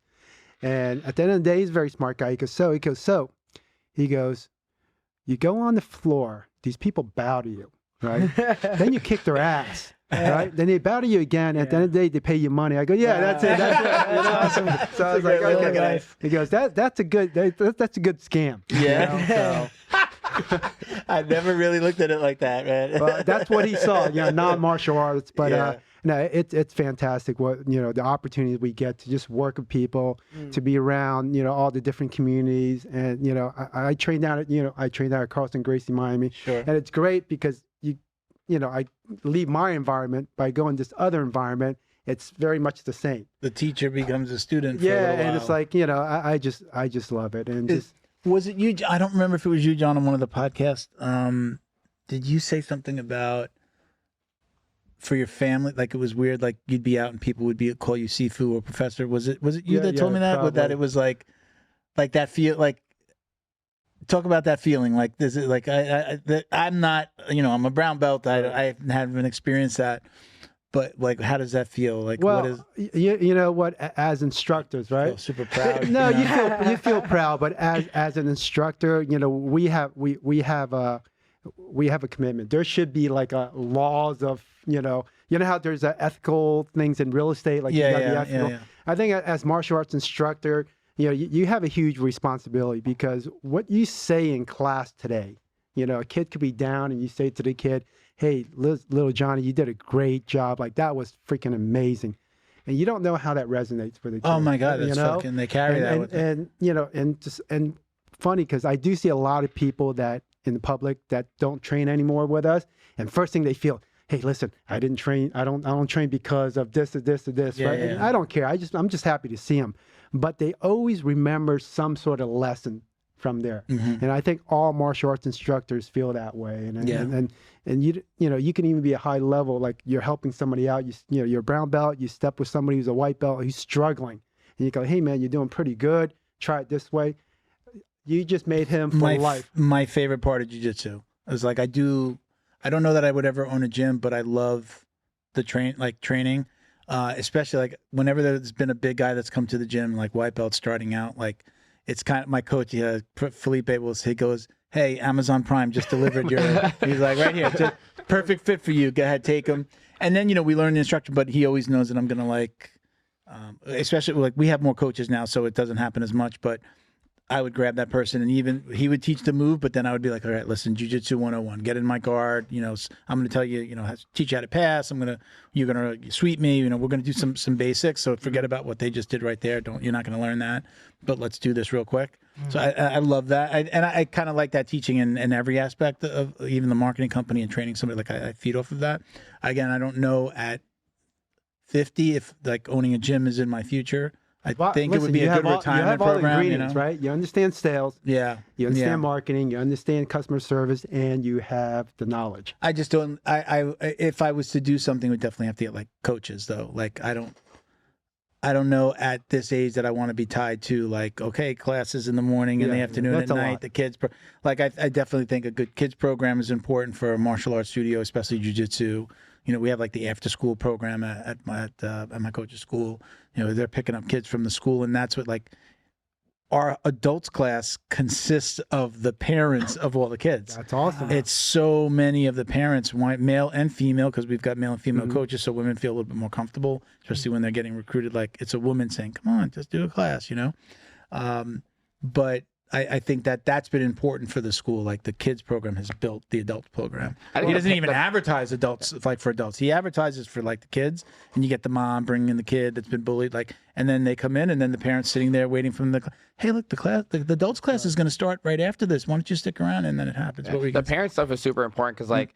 One of the things that I hate the most is like, let's say a kid's stuck and they're like, just get up. That's super tough, dude. You know? Yeah, exactly. So when like the parents do it too, like they understand what their kids are going through, and then like the kids and the parent have something they can talk about together. It's like, hey, like I learned this in jiu-jitsu tape. Like, oh, really cool. I learned the same thing in my class. It's a really cool thing. But also like, parents are really tough for kids sometimes. So sometimes a kid will, get smashed by a bigger kid, and they're like, oh, you're faster than him. You're smaller. It's like, dude, it's really hard to leave do the that. coaching to the coaches, right? Yeah, exactly. Do you ever have to have that conversation with the parent? Yeah, all the time. Let us do the coaching. You're gonna make them not. I think that when the parent starts to coach, it makes them not want to do that sport, whatever that sport is. They don't want to do that sport anymore. Because now mommy and daddy are like, now I go home and they tell me what I was doing wrong. Right. Leave it to the coaches and let the coaches be the good guy and the bad guy in those instances. Yeah. I mean, it's very tough as a parent sit there and watch your kid getting smashed. But we all know because we train. But there's a lesson there in itself. I mean, let the kid handle it. Yeah. Let them see that it's challenging and let them figure it out because this is what's going to happen outside of the gym. In my mind, I'd be like, yeah, smash him. He didn't do his line. He didn't clean up his room. Smash him. We get a lot of parents. We get some parents like that. Yeah. No, let him roll with the big guy. Right. But no, it's funny. Speaking of your professor, he's got a great operation there. And he's got a great gym. But I enjoy watching Felipe coach his son. Like oh my God, he gets intense. Yeah, he's like that with all of his students. But definitely, it's a whole nother level. Yeah. They just went to Abu Dhabi for the was it AJD it's awesome. Pro? What is it? They just got back. They went last weekend. We had people just like all broken up at all the different. We had some guys, some adults at New Breed. We had a couple of guys that went up to ADCC. We had kids go up to ADCC, adults at New Breed, and we had one of our students. He like 4 gold medals. Oh wow! Double golded at both at IBJJF. Oh, nice. Yeah. Nice. So listen, that's what belt is he? He's a brown belt, and he does train under Cyborg, and he trains at both places. Right. Both of his sons, one of his sons still trains with us. His older son is training, I think, at the Fight Sports in Deerfield. Okay. Only because it's like closer to his house. And then the dad is a judo black belt and brown belt in jiu-jitsu. And I believe he's probably going to get his black belt at the December promotions under Cyborg, even though he trains with both. But I think he's going to, he's trained with Cyborg longer. And his, I don't know, I forget his last name. Everybody calls him Dr. Tom Freitas. Okay. Does that name sound familiar to you? No. He's like I think by trade, he was just like a physical therapist in Brazil, and now he's come here and he's getting licensed here. But he works with a lot of fighters. He works with a lot of the pro fighters. He's been in the corner at UFC fights. Oh, nice. Awesome. Yeah. So super cool. But he went and the first day he's like, "Hey guys, I double golded," and then the next day he's like, "Nogi, double golded." Wow. So he's freaking tough. Listen, it's not easy out there because you watch even the white belt division. You're watching these white belts, and you're like, Jesus, man, like the moves they're pulling. Yeah. He's 40 plus too. I think he's like 43, 44. So, I mean, it's that added like, oh God, the body is. It's awesome to see guys like that, guys who can excel in like many aspects of life. Like seeing what John does in regards to being able to, put his time into the business and as well as being able to train as a high level black belt.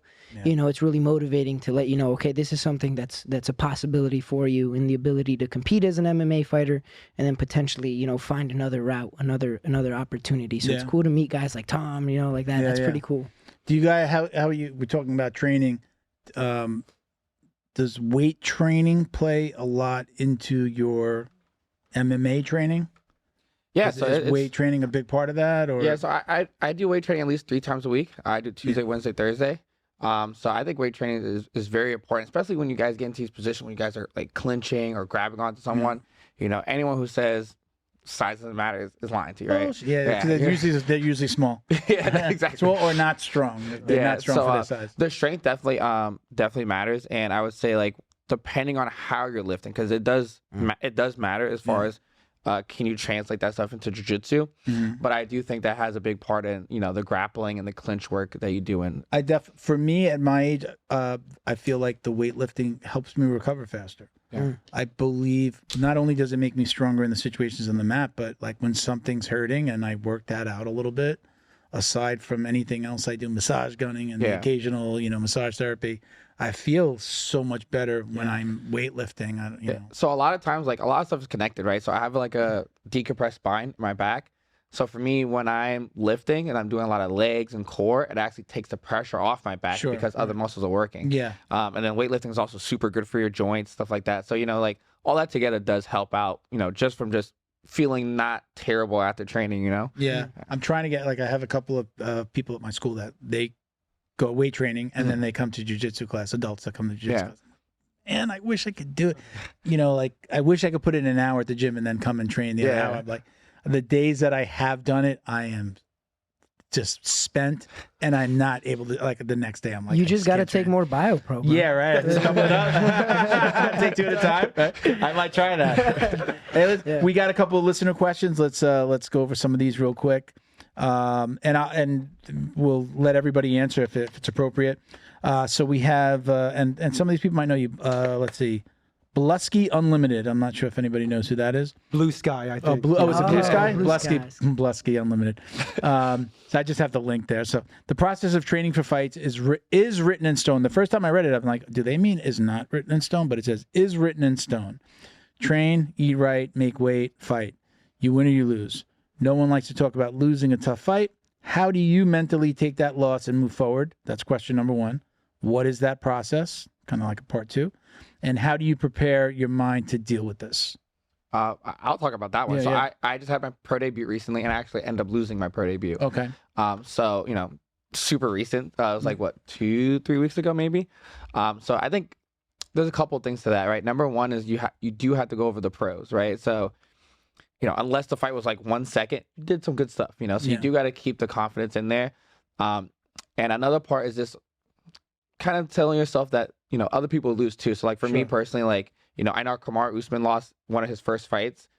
So did like Jack Della Maddalena, right? So I understand that people lose and Christian likes he's awesome. He's one of my favorite fighters right now. He put me on, he's like, watch that fight this weekend. I got sick, you know. I think Aldo lost his first fight too, possibly. Yeah, Aldo lost his first. I think it was his second fight. He ended up being that guy like twice after, you know what I mean? Yeah. But so I know it's not something that, you know, you lose and you're like, oh, it's over, man. You know, people push past that, you know.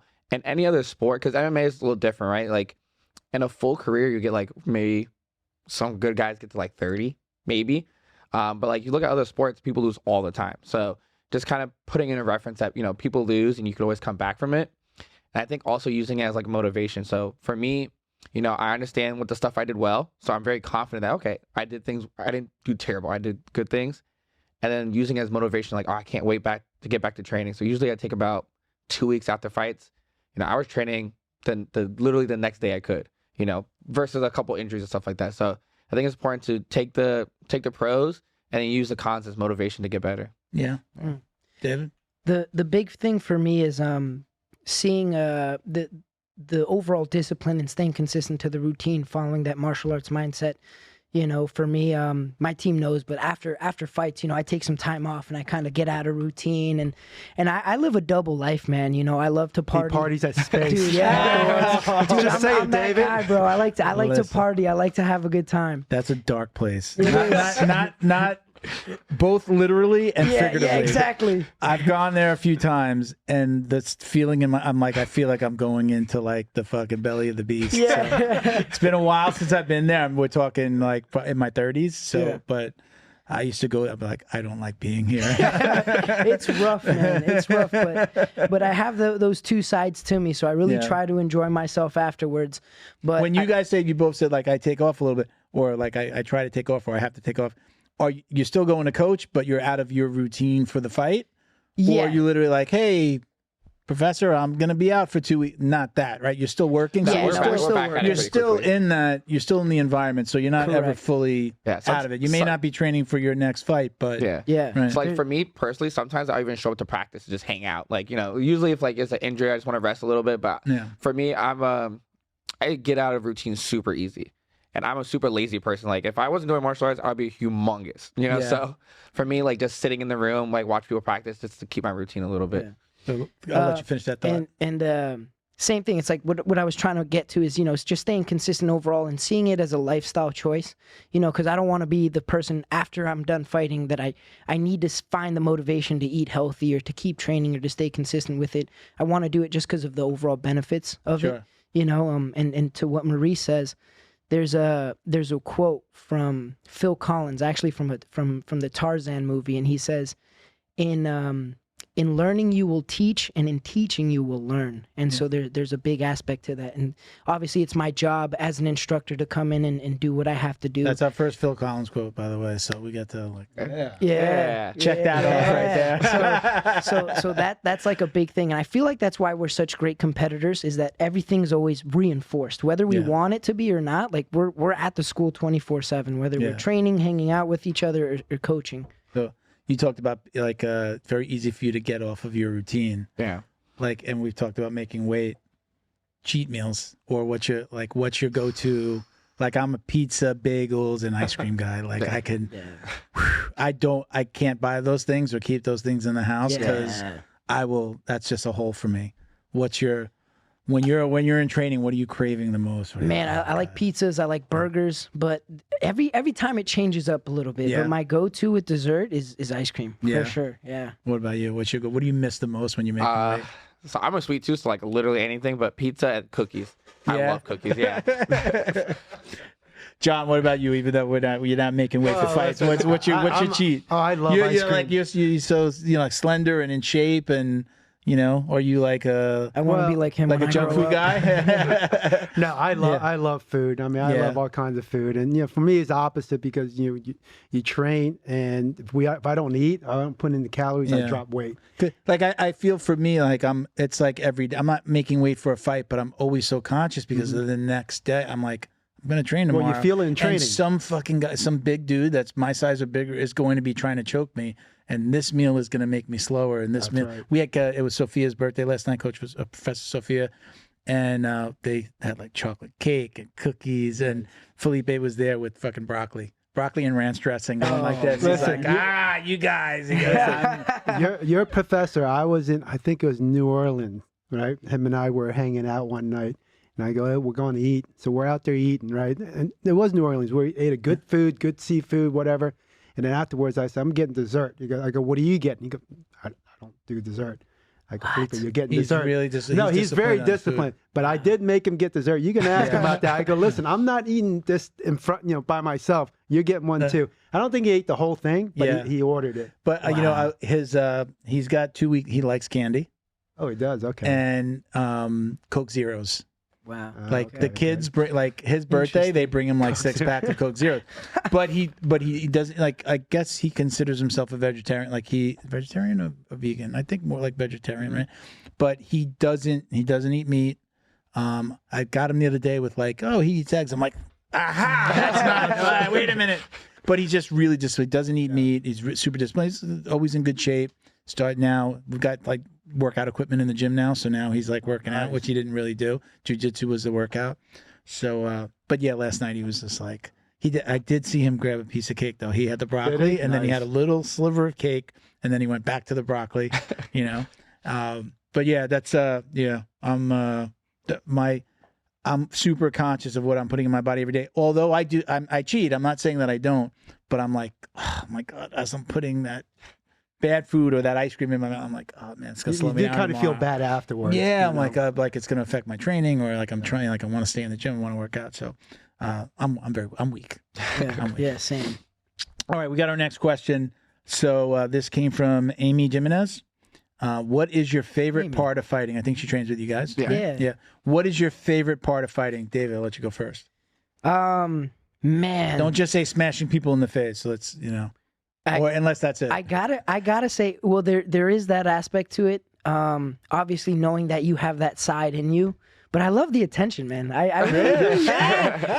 can't lie about it. Honesty. There's a part of it, where whether it be people at the school or every once in a while, when you're in the fight community, you go out to an event, people recognize you, and you're like, oh, you're this guy, you're the Bogota Bruiser, and that it's pretty cool to have that and to know that there's some guys that you inspire in some way, shape, or form.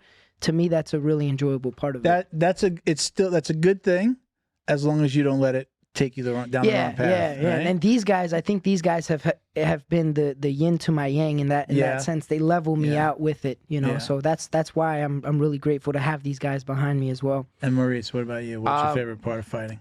I would say like day to day, I'm kind of a bitch, to be honest. So like, I am. Like, I'm a punk, you know what I mean? So like, I think, with fighting, it's kind of like a cool way to be like the other side of Mo, where he's a little more fearless, he's a little more aggressive, stuff like that. Yeah. And kind of having that kind of like alter ego a little bit. So I think it's also cool because I know that there's a lot of kids who are like, they're not really the strongest kids ever. They're get scared very easily and stuff like that. So for me to go in and push past that stuff and fight, that's the fair part for me. Good. Okay.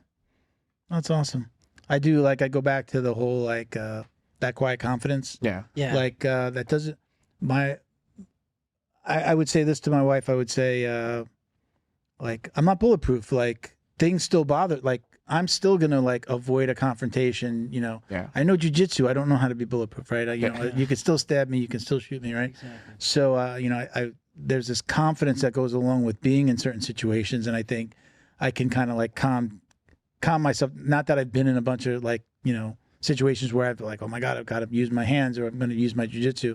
But I definitely feel like when I walk into situations, walking down the street at night or going anywhere, going to a restaurant, walking in and seeing two people argue, I'm just like, all right, you're over there. Let's be over here where, maybe when I was younger, when I learned how to fight, I learned how to avoid fights. Yeah. Yes. But when I didn't know how to fight, I was the guy come on, let's go. Let's see what's going on over there, right? And get into something stupid. So I definitely think that's taught me to really I guess, humility, right? Just I can't fucking beat everybody. Let me be over here. But I definitely like what you said about imparting that on the kids, though, because there's definitely somebody. You guys, you're realizing it, but you're gonna see it as you get older. Like what John said, you're impacting people, and it's these little tiny moments, the ones that you're not even gonna remember. You're I did say that. Yeah. That some kid is taking home with them, and it's gonna affect them for the rest of their lives. Or there's gonna be that one thing in the back of their mind, I'll use Felipe. There's a couple that he's used, but one of them that he always says the enemy's training. So when you're eating that I read meal, that yesterday. I like that a lot. You're eating something or you're not getting to training. Enemy's training. Yeah. Just know that that other guy that you might be up to, either in the street or at a company, he's training. What's the other one is I always joke with them when I'm sitting on the couch and I'm oh man, I gotta get to training tonight. There's this little guy, this little Felipe on my shoulder, not letting me, not go. Yeah. And it's just he says, it's a choice. So training's a choice.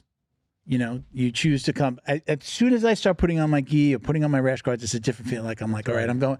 You have to change your mindset. Yeah. I am going. Yeah, I'm going to train, and these are my friends. But I'm going to fight. I'm going to be doing something physical.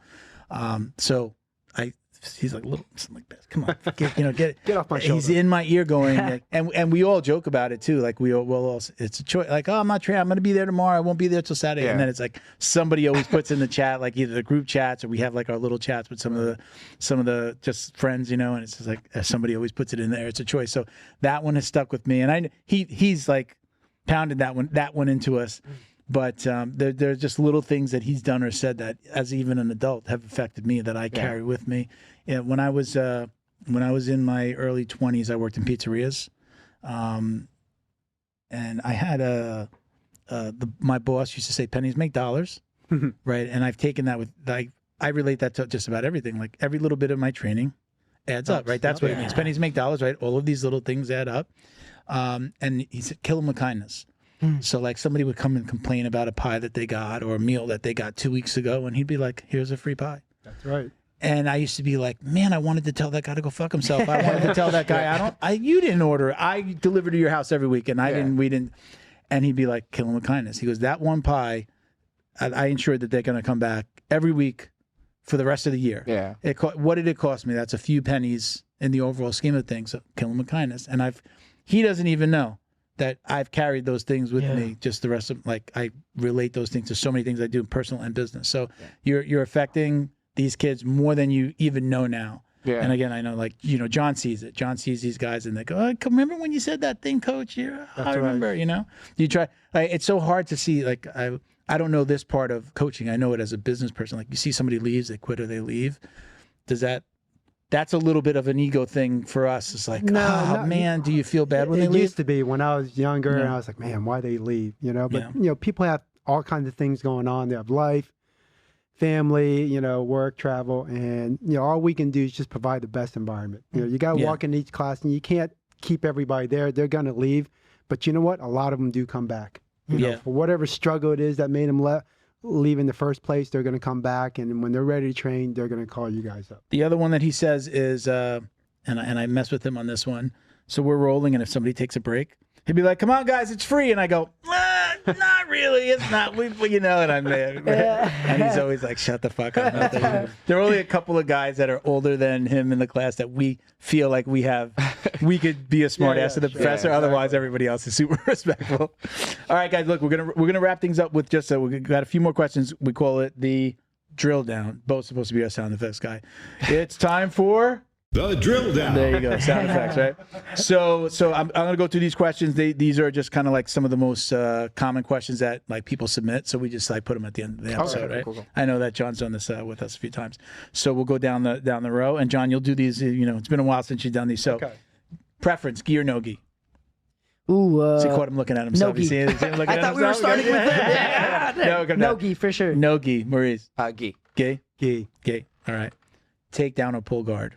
Oh, takedown. Okay. Now let's say, okay, so in a fight, takedown. Yeah. In your regular training, when you're takedown is your preference. Oh, for sure. Always takedown. Takedown. Yeah, I like pull guard. Pull guard. I'm pull guard. I'm usually the bigger guy too, so I'm like, I feel bad if I land on you and I smash you. You know, I'm like, I'm not purposely pulling a guy on top of me. If you know. Music during rolling.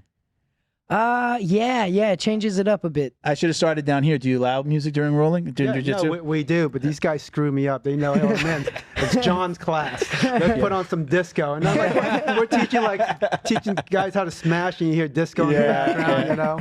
So I love music during rolling. I'll turn it up pretty loud, actually. Yeah. Preference? What's your music preference? If you had if you get to tune in, Spaceman, EDM all day. Yeah. Depends on the day. Yeah, it depends on the day. Yeah, rock or hip hop, I like. Yeah, okay. Are you watching tape? Like, do you watch instructionals? Are you watching tape on competitors? Are you somebody that's consuming online at night? Are you like watching MMA? Yeah, as much as I can, and it's these guys that really got me into it because these guys are nerds, man. Yeah. They're always watching. Oh, did you see this fight? Did you see this local? Like they're watching local fights too, which is crazy, you know. So it motivated me to get on top of that. Yeah, always. Yeah, always. I watch a lot. Yeah. You watch as a coach, you have to watch. You know, you got to see what's going on. There's so much good content out there, and it influences you a little bit, you know, and just simple stuff too. Yeah. Okay. Favorite competitor? Ooh, current or does it matter? And favorite competitor to watch? BJJ or MMA? Anderson Silva, always. Yeah. Max Holloway. Yeah, really? Yeah, I love Max Holloway. Yeah. I like Gordon Ryan. Okay. Yeah, I'm like I fought liking Gordon Ryan because of the trash talking, but I mean he's just a freaking technician. Listen, off the mat, he's a super nice guy, and you can see that just like you were talking about earlier. I mean he just makes. He just makes black belts look like it's like their first day on the mat. Yeah. It's like how we did with like a white belt and it's like smashing this guy. It's crazy. Ultimate goal in this world of martial arts for you? To be able to inspire people to just be better and do better based off of what we do and how we train. Maurice? Inspire people because like I said, I'm not like a natural tough guy, so I want people to understand that you don't have to be good at this stuff. Yeah. A lot of times we get the like, I want to be a world champ. I want to be the UFC. You know, I want to be... So I think still have those. Yeah, I think those are my goals too. But I would say like, those are just bigger platforms to inspire people. That's all it is. Yeah. All right. Ultimate goal with everything that you're doing. I'm living it. Yeah, I'm living the ultimate goal. That's awesome. You know, to get best to teach, answer ever on that. No, get to teach the kids and the influence adults, and plus to have these guys out there fighting. It's like it's everything I wanted. Yeah, that's awesome, man. Well, God bless you guys. You guys are, you guys are definitely inspiring. I love having you on, John. Thank you very much. We got the one last question. Now, you're not a gi guy. Yeah. He trains gi. Do you or do you not wash your jiu-jitsu belt? My belt, no. Your belt. Never Why the not? belt. From what these guys tell me, it's bad luck. But we're going to have a talk about that. Maurice, you wash it? No. You don't wash it? And then I guess if it's coming from the top. Ever since we had that discussion last time, I washed my belt.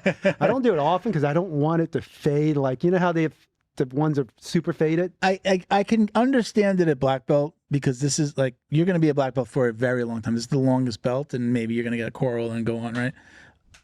I can understand it at black belt because it's like, I want the belt that I was promoted in to be my belt for as long as possible. Right. So I get that. But for somebody that's like, okay, you're probably going to have the belt for a couple of years, right? And then they're going to get promoted. I'm washing it every single, I've gone back and forth. I just throw that fucker in the wash. Oh, every time now. Yeah. Is it faded? And like, I don't want to jinx anything. I'm pretty close to the next, I'm pretty close to leveling up. So like, I'm not that worried. And I have two. So it's just like, I don't have an attachment to one. I have the one that I got when I was promoted, and then I got one from Flow and Roll. So I think it's the Flow and Roll one that I'm wearing every day. So it's just there's no attachment to the actual belt. How many stripes are you? But he doesn't really do stripes. Okay. So we had a coach in that did stripes. Okay. So I have 3. Technically, I should have the 4. I'm gonna have to reach out to you, Professor. I want to be there. Please don't. No, I'm not gonna ask him. Hey, listen, man, when is he getting his butt now? But I want to be there for that one. Thank you, man. I appreciate it. Like I probably, if we went by time and the amount of training, I should probably. He just doesn't do the stripes. Whenever they do the belt promotion, he's like, I know I'm horrible with the stripes, guys. It's just like he doesn't care about the stripes. It's just about the belt. It's about the level. So.